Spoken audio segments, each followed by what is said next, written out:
Le Grand Dialogue. Le Grand Dialogue, l'émission des débats du studio Tamani sur votre radio. Le Grand Dialogue.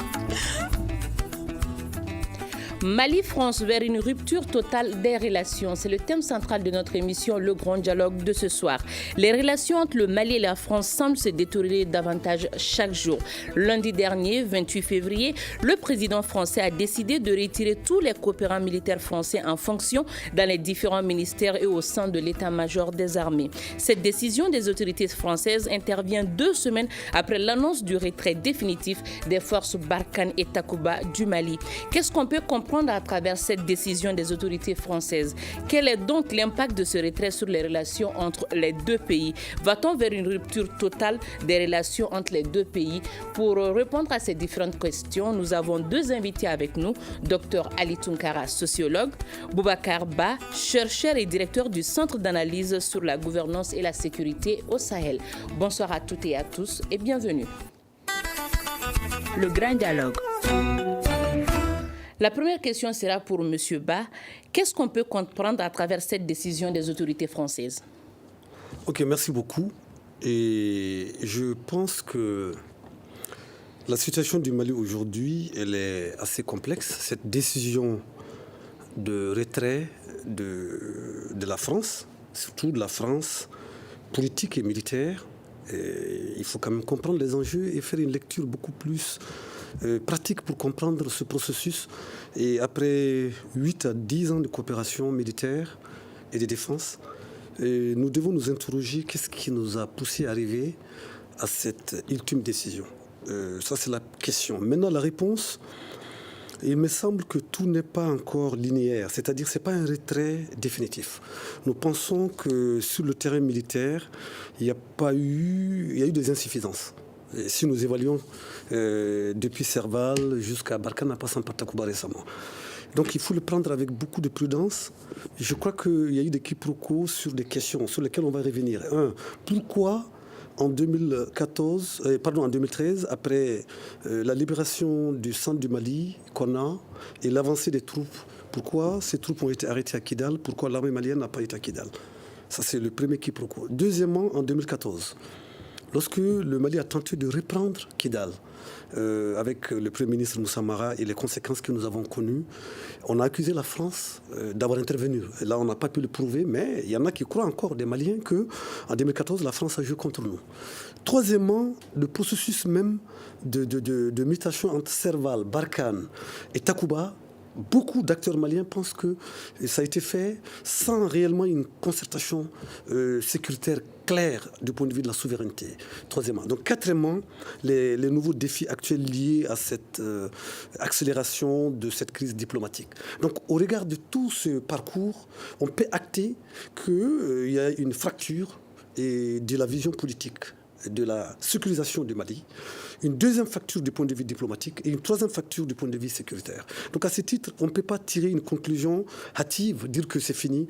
Moi, je crois que sur le terrain militaire, il y a une fracture, mais il faudrait analyser les conséquences pour le Mali et pour le Sahel, parce qu'il y a un repositionnement qui va être fait. Donc tout n'est pas encore perdu. Il est possible qu'on puisse, avec un gouvernement élu, revoir un peu cette géopolitique pour qu'on équilibre un peu les choses. Voilà un peu ma première perception dans ce questionnement. Docteur Ali Tunkara, quel est donc l'apport de ces coopérants militaires auprès du Mali? Merci, Méga. La question, je pense que ce serait très bien fait de rappeler les raisons qui sous-tendraient un tel rappel, parce que les autorités françaises elles-mêmes parlent plutôt du rappel. Donc, pour dire qu'un retour imminent ou tardif de ces coopérants militaires ne sert pas à exclure. Concrètement, quand on prend les différents états-majors, qu'on soit avec la garde nationale, l'armée de terre ou l'armée de l'air et d'autres composantes également, les forces de défense et de sécurité du Mali, ces différents coopérants, ils sont dans un travail de monitoring, ils sont dans un travail de conseil, et à certains égards, ils sont même aussi dans la formation. Il faut aussi les différencier des Français aujourd'hui qui sont avec la mission européenne de formation EITEM ou ECAP Sahel et ils ne sont pas concernés par la décision. Il s'agit uniquement des Français dans les différents départements ministériels qui ont été envahis, soit par le ministère de la Défense ou le ministère des Armées, soit par le ministère des Affaires étrangères et de l'Europe, qui se trouve aujourd'hui dans nos différents départements de sécurité et de défense, qui sont concernés par cette décision. Donc ces personnes sont là, pas sur la demande de l'État malien? Et très souvent, quand on parle de coopération, parfois, ce sont des amitiés ou parfois des demandes qui sont expressément formulées par les états-majors qui pourraient expliquer cette présence. Mais ce qu'il faut fondamentalement retenir, au-delà de connaître le nombre exact de ces Français, ils sont quand même beaucoup plus proches de ce qui se passe au sein de nos différentes corporations, à quelle enseigne que, au-delà du conseil, du monitoring, du soutien, de la formation, beaucoup d'acteurs s'interrogeraient, est-ce que, pour le cas précis de la France, par exemple, les Maliens, notamment militaires, qui vont dans le cadre de leur formation d'application ou qui passent leur état-major, qui fréquenteraient même des différentes écoles comme Censure, est-ce que ces Maliens ont-ils accès? Il n'y a pas une sorte de séquençage en termes de ce qu'on pourrait qualifier de confidentialité. Parce que si vous regardez un peu quand même, certains de ces coopérants, pas tous, sont au cœur de l'appareil sécuritaire. Cela pourrait également poser un problème de souveraineté. Mais je pense que l'idée aujourd'hui de ce rappel, on ne peut la comprendre que si seulement si on fait le rappel que M. Ba vient de faire. Le fait qu'aujourd'hui, entre Bamako et Paris, la bruit diplomatique a eu une incidence sur l'ensemble de la présence française au Mali, y compris même les acteurs qui sont dans le développement. Ils sont quand même de plus en plus réticents.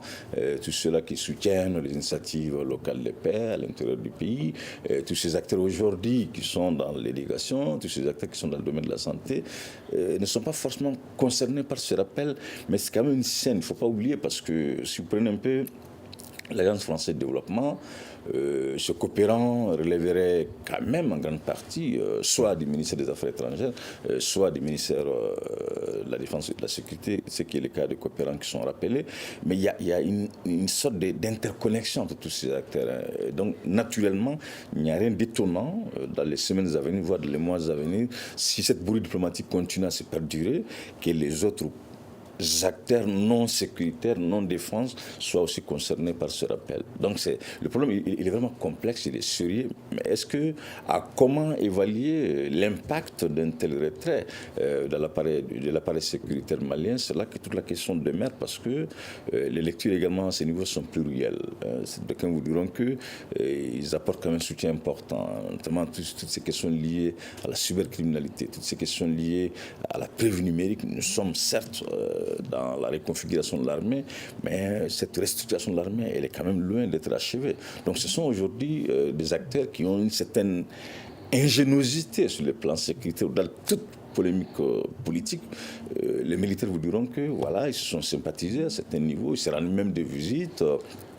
Même, il faut quand même aussi le rappeler, les écoles comme l'école du maintien de la paix, les différentes formations militaires, on a des coopérants français qui sont parfois même directeurs d'instruction ou directeurs adjoints, parce que grâce à ces coopérants également, beaucoup de fonds, le Mali arrive à mobiliser auprès de l'Union européenne, dans le cadre de la formation des éléments de force de défense et de sécurité, même de l'institution pénitentiaire, parce que les dossiers sont certes conçus par le Mali, ils sont quand même portés en grande partie par ces coopérants qui arrivent à un peu jouer sur leur appartenance à la France, qui arrivent même à un peu infliger certaines positions radicales ou hésitantes quant aux différentes formes de soutien apportées. Donc, il y a un rôle positif, incontestablement, que jouent ces différents coopérants aujourd'hui, dont le président Macron leur demande de rentrer, mais pas définitivement. Monsieur Ba, vous l'avez écorché dans votre entame.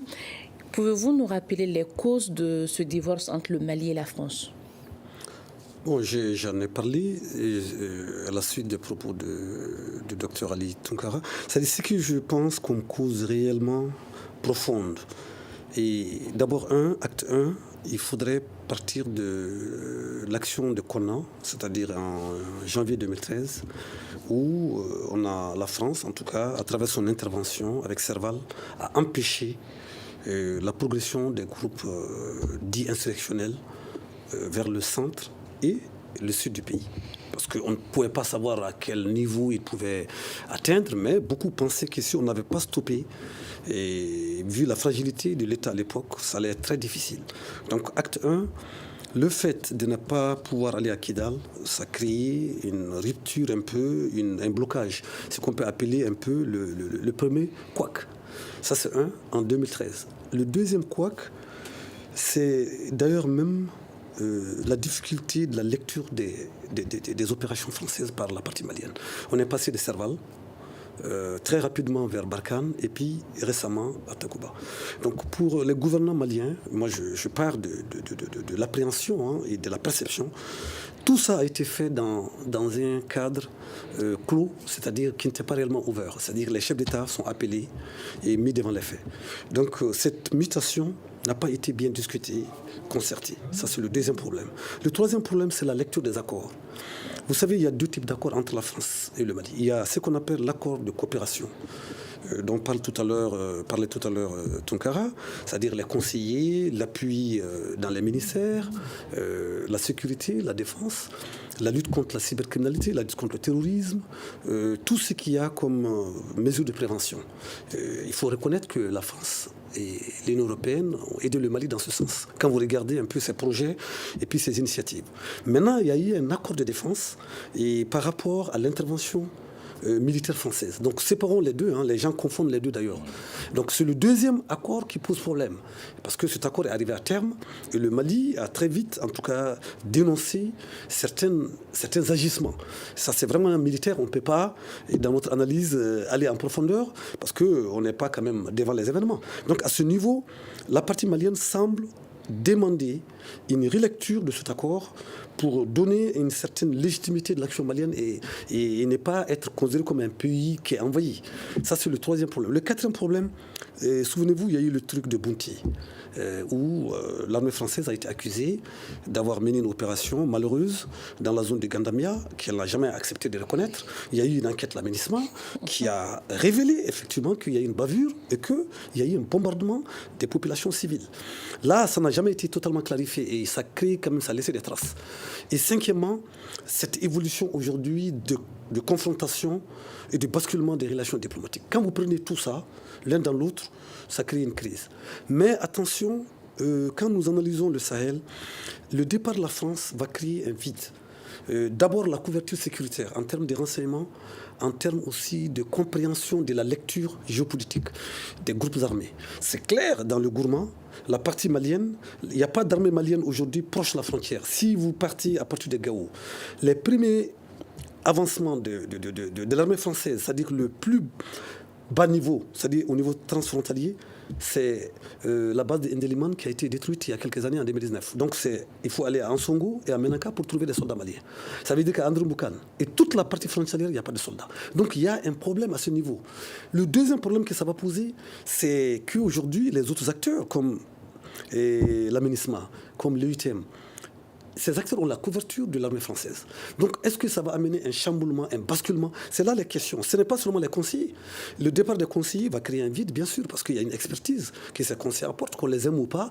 Ils ont une expertise. Et chez nous, nous sommes un pays en construction, un pays en conflit. On n'est même pas en post-conflit. Donc, on a besoin de l'expertise de l'extérieur. Comme disait tout à l'heure Tunkara. Moi, je pense que voilà quelques éléments complexe de confrontation, mais tout ça, ça peut être résolu sur un terrain parce que les militaires maliens et français n'ont jamais rompu malgré la crise.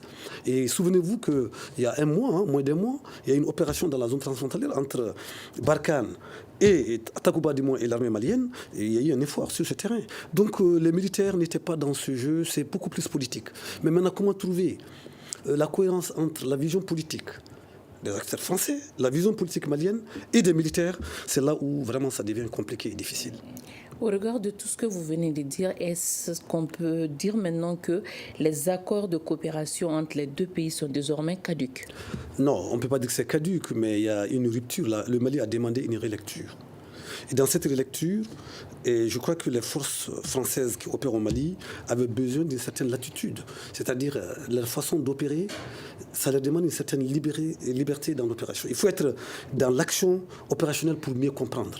C'est-à-dire qu'il y a ce qu'on appelle le niveau coercitif dans l'action militaire, le niveau stabilisation et le niveau normalisation. Ils ont des phases.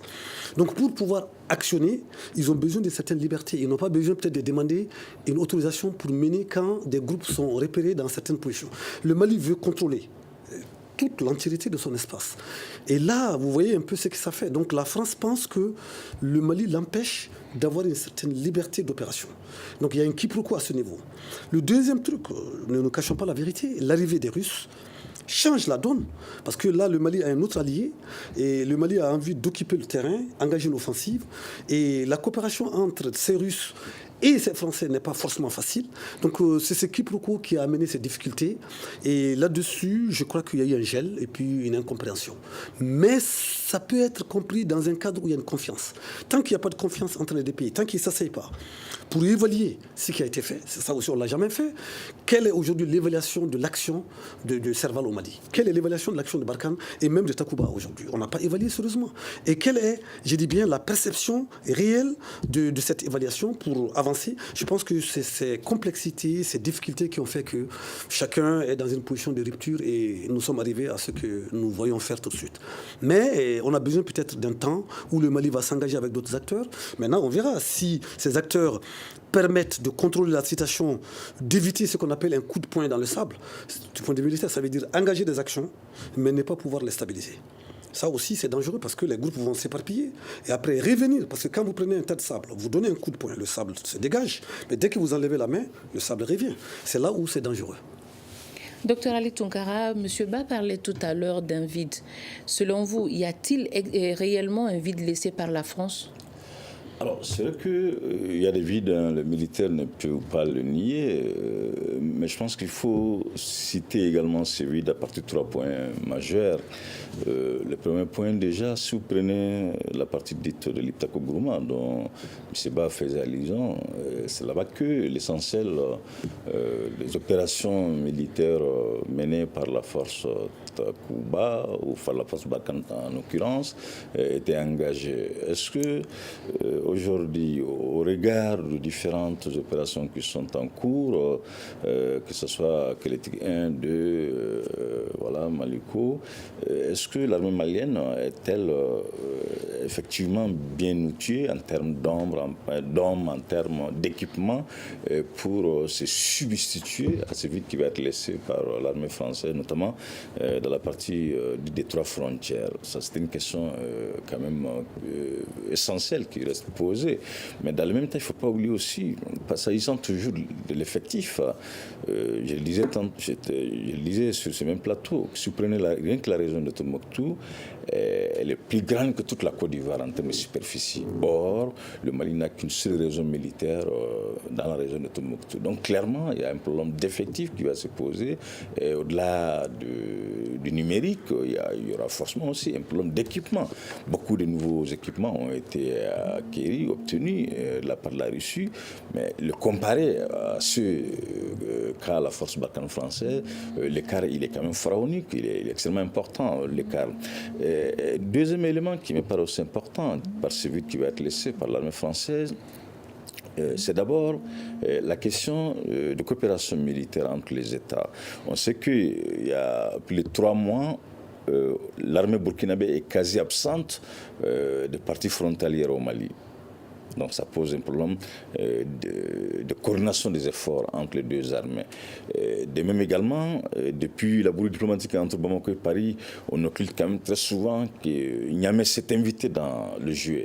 Telle enseigne que toutes les opérations conjointes qui étaient menées par le Mali, le Burkina et le Niger se sont vues suspendues. Donc, dans la foulée, le Niger et le Burkina avaient signé un accord militaire entre les deux pays pour lutter contre les groupes radicaux violents dans la partie dite de 3 frontières de l'Iptako Gourma, sans le Mali. Donc, la nouvelle donne, avec ce retrait prématuré de la France, qui souhaiterait se positionner davantage sur le territoire nigérien, on va assister à une paralysie en termes d'action conjointe. Laquelle paralysie a pour nom, voilà, les militaires maliens, en dépit de tout ce qu'ils consentent comme effort aujourd'hui dans le cadre de la lutte contre les groupes radicaux violents, ils vont repousser l'ennemi. Maintenant, l'ennemi a un point de chute quand même. Parce que le point de chute va être le Niger ou le Burkina. Le Niger n'étant plus en coopération militaire avec le Mali, la France étant aussi un soutien indéfectible à l'armée nigérienne aujourd'hui, difficilement on peut imaginer que l'armée malienne, dans un court terme, pourrait agir de concert avec l'armée nigérienne dans les parties dites de trois frontières. Donc, ce qui va créer forcément un vide lorsque les groupes vont être dispersés. De même également, à comment aujourd'hui comprendre l'attitude de cette même France qui peine à s'entendre avec les autorités maliennes, qui a intensifié ses actions militaires avec le Burkina, une fois que cette bruit diplomatique a atteint son niveau le plus élevé. Donc, clairement, cette bruit diplomatique aujourd'hui entre Bamako et Paris pourrait même nous assister à une fin irrévocable de l'efficacité du G5, notamment s'agissant de sa force conjointe, parce que les armées sont censées agir de concert, mais lorsque la France reste une sorte d'interface entre les armées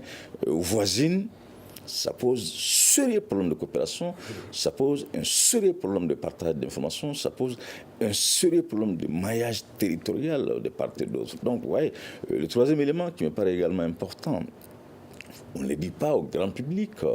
Si vous prenez aujourd'hui, par exemple, la force conjointe du G5 Sahel, elle n'est pas que soutenue par l'Union européenne, mais elle est entièrement, je dis bien, elle est entièrement à 100% portée par l'Union européenne, laquelle l'Union européenne est incarnée par la France. N'oublions pas quand même, en 2014, pour que cette structure puisse avoir corps, c'est un général français, au siège de l'Union européenne, qui a plaidé pour que l'Union européenne accorde son soutien au G5 Sahel. Et même au-delà de l'aspect militaire, beaucoup d'équipements qui ont été, à travers des structures comme Civipol, à travers des structures Alliance France, à travers des structures comme Expertise France, lesquelles structures appartiennent quand même au ministère de l'Intérieur français, qui sont le pourvoyeur en termes d'équipement pour les armées sahéliennes.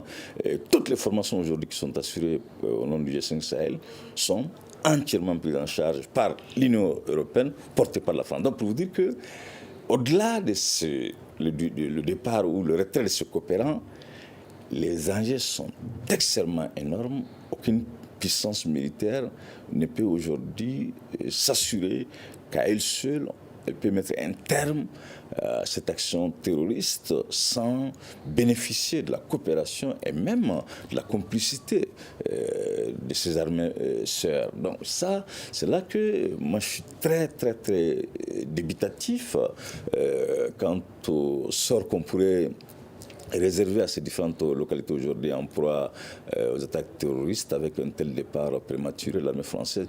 Je reconnais beaucoup d'efforts sont entrepris par les différents états-majors de la République du Mali.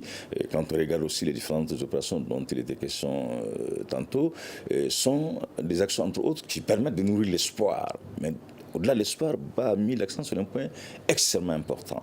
Si vous ratissez derrière, s'il n'y a pas d'action de développement, s'il n'y a pas d'action de résilience, s'il n'y a pas d'action susceptible de réduire les tensions communautaires, tous vos efforts auront du mal à obtenir les résultats escomptés. Malheureusement, la Russie elle est super puissante sur le plan militaire, mais franchement, si vous demandez $1 milliard à la Russie pour booster les efforts de communauté, pour réduire les violences communautaires, je pense que la Russie n'est pas prête à débourser un centime. Donc, ouais, ça, ce sont des enjeux. Il faut être lucide de l'analyse. Quand j'entends dire la France ne sert à rien, bon, je dis aux gars, est-ce que vous savez comment les enjeux sont financés?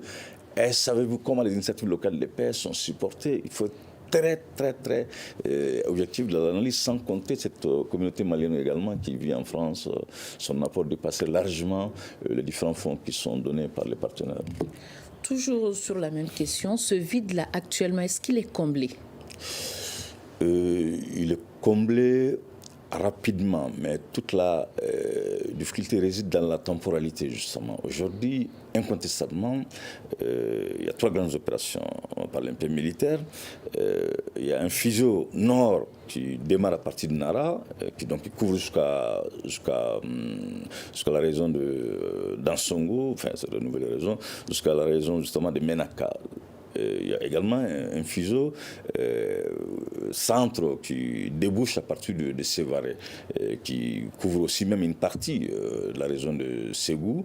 Il y a également un fuseau est qui démarre à partir de Sigasso. Ça sont des efforts aujourd'hui qui font que effectivement, la présence de l'armée malienne, elle est sans appel sur le terrain, et dans la localité dite sensible. Mais en dépit de cette présence marquée, l'armée malienne qui est à s'allier, n'oublions pas que les causes profondes de l'insécurité ne sont pas que militaires. Parmi ces causes profondes, moi je trouve que l'action militaire, à peine si elle peut combler 20 à 30% des attentes. Et si vous allez dans ces différentes localités aujourd'hui en pour les attaques terroristes, les populations vous diront que elles ont des problèmes de justice. Elles ont un problème d'accès à ce qu'on appelle les services sociaux de base. Elles ont un problème justement de sentir même la question de l'utilité de l'État. Et que fait l'État concrètement aujourd'hui pour que, par exemple, on prend juste le cas de Gao, il y a un hôpital quand même qui est pris en charge par l'armée française, où ils ont des médecins, les militaires français parmi eux. Ces médecins soignent les populations gratuitement, et certains blessés graves même des éléments de force de défense de la sécurité de la République du Mali sont pris en charge par ces mêmes médecins. Et regardez également toute l'économie locale qui dépend quand même, je ne dirais pas que le fait que les gens dépendent des partenaires qui doivent rester éternellement, mais si vous regardez aujourd'hui toute cette économie qui s'est greffée de ces missions étrangères, que ce soit la MINUSMA, la force Barkhane française, c'est quand même des questions qu'il faut s'interroger. Qu'est-ce que nous avons aujourd'hui comme moyens financiers qui pourrait permettre à ces populations qui dépendent de ces forces partenaires de reprendre ou de continuer à exercer une activité leur permettant ne serait-ce que d'asseoir leur propre survie. Mais dans le même temps, il faut vraiment être réaliste, quoi. Bah le disait tantôt, si vous voyez qu'aujourd'hui il y a beaucoup de pays contributeurs au sein de la MINUSMA, ces pays ont la ferme conviction que la France les protège. Vous allez voir au mois de juin prochain, beaucoup de pays vont hésiter avant d'envoyer des troupes parce qu'ils vont s'interroger, est-ce qu'aujourd'hui, au regard de cette difficulté entre déjà les armées partenaires, nigériennes et maliennes en l'occurrence, est-ce que allons-nous envoyer nos hommes et des femmes dans une mission d'interposition, d'autant plus que l'environnement sécuritaire est très hostile? Ce sont des questions, entre autres, qui vont être certainement posées. Est-ce que la Russie est-elle capable de porter le dossier MINUSMA en juin prochain et convaincre les États-Unis qui sont très réticents à ce que les missions onusiennes soient financées? Or, ce sont les gros pourvoyeurs, plus de 60% du budget alloué à la MINUSMA proviennent des États-Unis. Est-ce qu'aujourd'hui, la Russie est-elle capable, au regard de son rapport très délétère avec les États-Unis, de les convaincre de continuer à soutenir les missions onusiennes au Mali? Vous voyez, il y a tellement de dangers. Quand je vois les gens sur les boulevards, sur les réseaux sociaux, je les comprends, mais sans forcément les légitimer. Monsieur Ba, sur quel partenaire comptez aujourd'hui pour remplacer la France et ses alliés? Moi, je pense que vraiment, Tounkara a pratiquement tout dit. Hein, il a brossé globalement. Bon, c'est-à-dire, si on regarde la dernière configuration de relations entre le Mali et les autres, aujourd'hui, quand même, la crise franco-malienne, sur le plan diplomatique et sécuritaire, est actée. Et qu'il y a beaucoup de points de rupture entre les deux pays, mais je ne dirais pas irréversibles. Il y a vraiment des ruptures. Et en politique, en diplomatie, rien n'est irréversible. Je crois que le Mali, si on suit l'actualité, ces derniers temps, le ministre des Affaires étrangères s'est rendu en Iran. Et il y a aussi les relations avec la Turquie. Je pense que le Mali va tenter de diversifier. Comme on dit, les États ont des intérêts. Et en tant qu'État souverain, rien n'empêche aujourd'hui au Mali d'aller sur d'autres horizons. Moi, je vois l'horizon de la Turquie, qui a une très bonne technologie sur les drones. Le Niger aujourd'hui est très intéressé. Et puis l'Iran aussi, et l'Inde, donc les pays du tiers-monde. Donc on va aller, mais la question principale, comme l'a dit Tounkara tout à l'heure, c'est vide. Et d'abord, si tu prends seulement le Gourma central, qui est la zone des 3 frontières, qui est l'une des zones les plus dangereuses aujourd'hui, où tout est concentré, c'est-à-dire les forces Barkhane et Takuba, et les armées des pays du G5 Sahel, comme il a dit tout à l'heure. Déjà, je dis bien, il y aura un trou d'air. Ça, quand même, on ne peut pas le nier. Hein.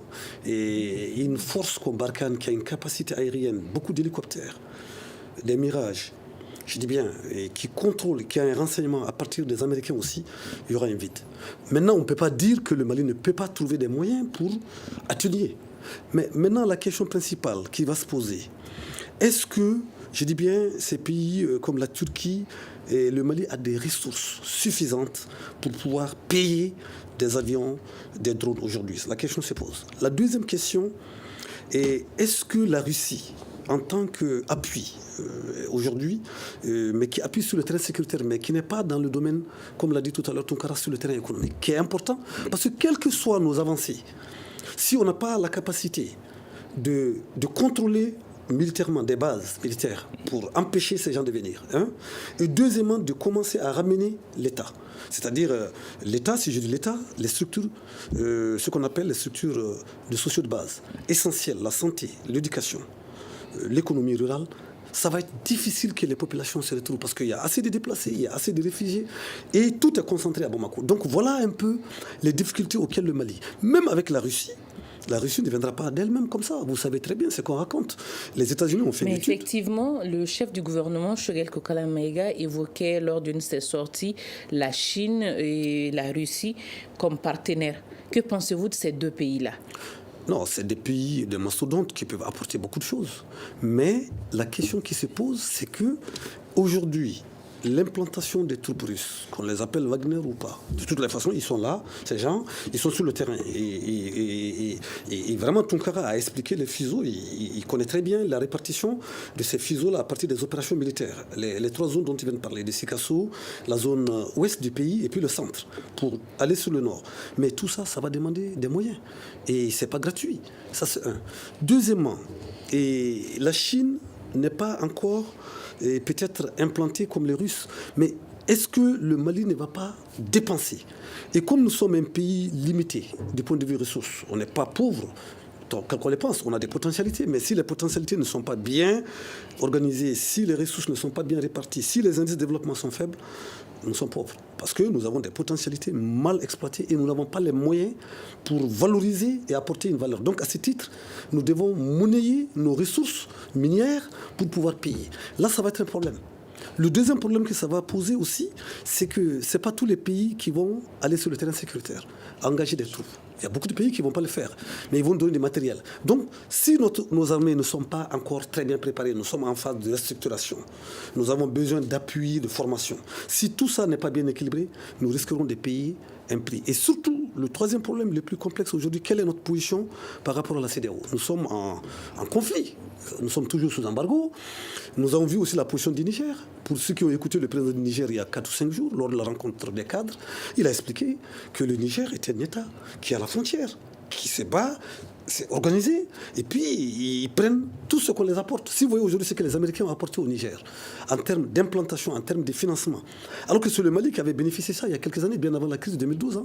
N'oublions pas que depuis 2004-2005, il y a eu l'opération ACRI, African Crisis Response Initiative, dans le centre du Mali, et que les Américains ont quitté le nord du Mali pour aller s'installer au Niger. Donc nous avons perdu beaucoup de choses. Aujourd'hui, il faudrait reconstituer ce qu'on appelle le verbatim de l'univers sécuritaire au Mali et au Sahel. Un. Deuxièmement, il faudrait voir quel est l'état aujourd'hui de nos légitimités qui sont les derniers maillons sur le terrain. Est-ce que ces gens même veulent que l'État retourne? Est-ce qu'aujourd'hui, je dis bien, le fait que l'État n'est pas là depuis 10 ans, le fait que les enfants n'ont pas droit à l'école, le fait que les gens ne connaissent même pas l'État, le fait qu'on a subi des pertes énormes et que l'administration a quitté, est-ce que c'est faisable, quels que soient les moyens qu'on nous donne, est-ce qu'on peut aller sans négocier? Et le troisième problème, c'est le croisement des travaux de recherche. Aujourd'hui, quand vous analysez toutes ces recherches, tout le monde dit qu'il faut négocier. Mais est-ce qu'il faut négocier tout de suite? Je dis bien. Ou bien il faut que les rapports de force changent un peu et qu'on ait au moins le terrain pour négocier. Voilà des questionnements vraiment essentiels sur lesquels, ça, ce n'est pas l'extérieur qui nous donne, c'est nous-mêmes. Est-ce que nous avons la capacité d'apporter la réponse? Est-ce que nous pouvons sortir de ce qu'on appelle les rentiers des crises? Il y a beaucoup de gaspillage aujourd'hui. Il y a beaucoup d'études. Est-ce que le Mali s'en sert très bien? Est-ce que nous avons des stratégies qui nous permettent aujourd'hui d'engager le dialogue? Nous-mêmes, après la conférence nationale de 2017, après le dialogue national, le dialogue inclusif de 2019, après les assises, la transition, après maintenant, les assises nationales. Donc nous avons des outils, mais le problème qui se pose, qu'à chaque étape, nous diversifions. Est-ce que nous-mêmes aujourd'hui, il n'est pas temps qu'on évalue tout ça, qu'on ait notre propre stratégie et que les autres soient en appoint sur le terrain sécuritaire. Maintenant, il y aura quand même des vides, il y aura des difficultés, il y aura aussi des retours. Et là, c'est la stratégie militaire. Il est difficile à ce stade, sans encore attendre le temps, de se projeter et d'avoir une idée claire. L'autre interrogation sur la question, c'est la situation en Ukraine. Est-ce qu'elle peut changer quelque chose dans la relation entre le Mali et la Russie aujourd'hui ? Bien sûr, elle va changer quelque chose. La situation en Ukraine va complètement reconfigurer les relations mondiales. Il y aura une fracture terrible. D'ailleurs, ça a commencé entre la Russie et l'Europe. C'est-à-dire, je parle de l'OTAN, de l'Occident, les Occidentaux. Et aujourd'hui, avec les sanctions, le fait que la Russie va intervenir au Mali avec quelques moyens, il y aura un impact. Parce que les banques, le système financier, économique, la Russie va être perturbée à moyen terme, peut-être pas à court terme. Donc, cette question de l'Ukraine est une autre configuration géopolitique qui va entraîner une déflagration mondiale. Là, moi, je pense que dans un proche avenir, on pourrait voir un tarissement des ressources et la Russie pourrait peut-être se limiter sur le terrain militaire. Et si on n'a pas d'appui économique, comme l'a dit tout à l'heure Tounkara, nous risquerons d'avoir des vides. Et comme nous avons besoin du retour des populations, nous avons besoin du retour de l'État, nous avons besoin du retour des services, nous avons besoin du retour de la justice, nous avons besoin du retour de tout ça, la situation en Ukraine va amener à une reconfiguration parce que les pays européens étant menacés vont se reconcentrer sur leur propre sécurité et nous ne serons plus leur priorité. Ali Tounkara, je vous repose la même question. Quel impact a la crise entre la Russie et l'Ukraine sur le Mali ? Non, c'est vrai que quand les grandes puissances s'affrontent naturellement, l'ordre mondial va être impacté positivement ou négativement. Mais tout va dépendre de notre capacité à pouvoir se positionner. Déjà, si vous avez suivi avec une attention particulière le dernier vote qui a lieu à l'Assemblée des Nations Unies, le Mali a quand même voté en faveur de la Russie, donc contre les sanctions qu'on devait infliger à l'État de la Russie. Tout ceci va aussi interroger les partenaires classiques du Mali, qui sont les pays européens, le Canada, les États-Unis, à revisiter leur positionnement sur l'échec militaire, même politique malien. Mais une chose est sûre, c'est vrai, l'Ukraine pourrait nous paraître lointaine, mais elle ne l'est pas. Si vous vous rappelez, quand même, lors des attentats du 11 septembre en 2001 aux États-Unis, quelqu'un de Bamako ou de Gao, il se voyait tellement distant de ces attentats, mais aujourd'hui on est au cœur de cette action terroriste. Mais ce qui me paraît beaucoup plus urgent au-delà de la question ukrainienne, ce sont ces sanctions de la CEDEAO, parce qu'un pays a beau être efficace, a beau être malin en termes d'élargissement des partenariats. Je vais revenir sur les partenariats, c'est important. Et si vous regardez un peu aujourd'hui les actions militaires qui sont en cours, faire le parallèle avec les recettes que l'État malien était censé les obtenir au courant janvier, vous n'avez pas besoin d'être un économiste. À peine si la moitié de ces recettes ont été obtenues. Donc clairement, dans la durée, ça va forcément amener l'État du Mali à réduire ses efforts en cours, soit d'aller carrément vers une autonomie financière en allant vers sa propre devise. Ouais, donc ce sont des réalités auxquelles je me demande si l'élite militaire les prend avec rigueur, toute la rigueur qui nécessiterait ces réalités. Maintenant, s'agissant de l'élargissement du partenariat, c'est quelque chose d'indispensable. Mais dans un élan d'élargissement du partenariat, pour revenir un peu sur la crise ukrainienne, nous devons tous nous interroger en toute objectivité sans succomber au sensationnel. Est-ce qu'aujourd'hui, la présence des groupes radicaux violents, en quoi cela pourrait impacter la Russie du point de vue physique ou du point de vue même de terreur ?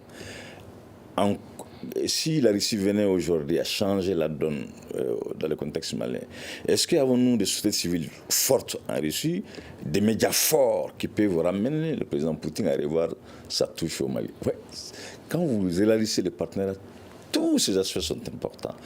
On est d'accord qu'aujourd'hui, la question sahélienne, notamment malienne, pourrait même compromettre la présidence ou la réélection du président Macron. Parce qu'effectivement, la France, elle est quand même dotée de sociétés civiles très fortes, des médias qui peuvent inquiéter l'élite politique au pouvoir.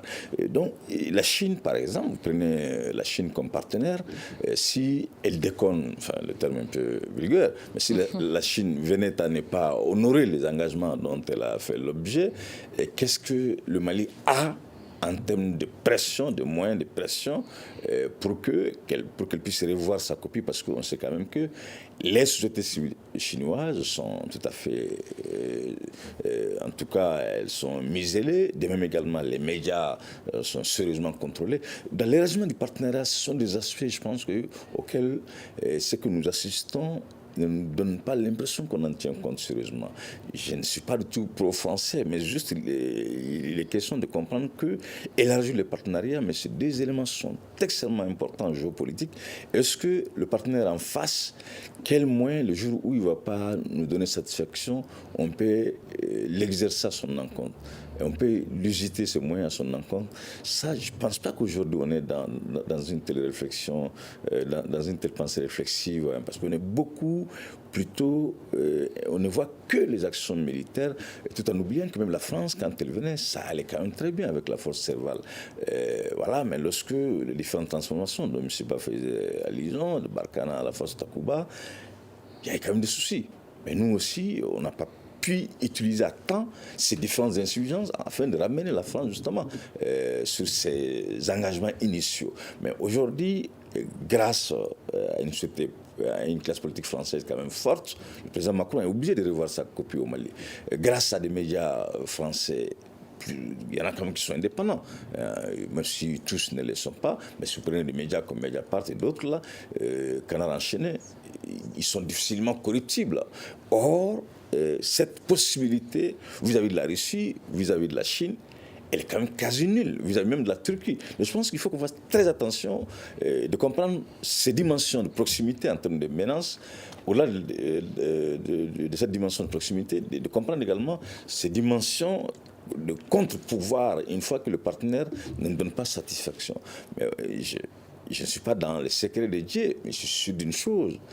Dans 6 mois, dans 1 an, si des actions qui vont être menées par les instructeurs ou par les coopérants russes ne vont pas dans le sens de l'élite militaire malienne au pouvoir, quels moyens cette élite a objectivement pour contraindre la Russie à revoir sa copie? Ça, ce sont des aspects qu'il faut vraiment les intégrer quand on est un bon analyste. Voilà. Mais je pense que ce travail, il devait être fait par le ministre des Affaires étrangères, par les différents états-majors, même s'ils le font. En tout cas, ce que nous observons nous donne la légitimité de dire que ce travail n'est pas fait ou il est très mal fait. Alors, il ne reste que 3 petites minutes avant de clore cette émission, le temps de faire un dernier tour de table. Les quiproquos s'intensifient de jour en jour et la situation se détériore davantage entre le Mali et la France. Comment aujourd'hui consolider les relations entre les deux pays? Y a-t-il une possibilité, M. Ba? Il y a toujours des possibilités entre les États. Comme je l'ai dit tout à l'heure, les États ne manquent jamais de stratégie pour se retrouver. On a vu toutes les crises mondiales se sont terminées sur des tables de négociation, même la Deuxième Guerre mondiale. Moi, je pense qu'aujourd'hui, cette rupture, elle n'est pas définitive. Elle est vraiment diplomatique. Elle a des conséquences pratiquement sur nos relations et les tournures font peur parce que lorsque des coopérants même sont annoncés. Moi, je pense qu'il faut attendre aussi que nous soyons patients et qu'un régime élu au Mali puisse aussi revenir. Parce que tout ne peut pas être réglé dans la transition. La transition doit définir les grandes lignes. Il y a quelque chose quand même, je terminerai en disant, au Mali, on a besoin de trouver un cadre, une stratégie claire pour pouvoir avancer. Il y a trop d'interventions. Vous voyez un peu, même sur le terrain de la recherche, il y a beaucoup d'acteurs qui viennent au Mali. Et quand vous croisez ces études et ces travaux, vous n'arrivez pas à trouver quelle est la porte d'entrée. Donc il faut que le gouvernement trouve au niveau institutionnel une porte d'entrée.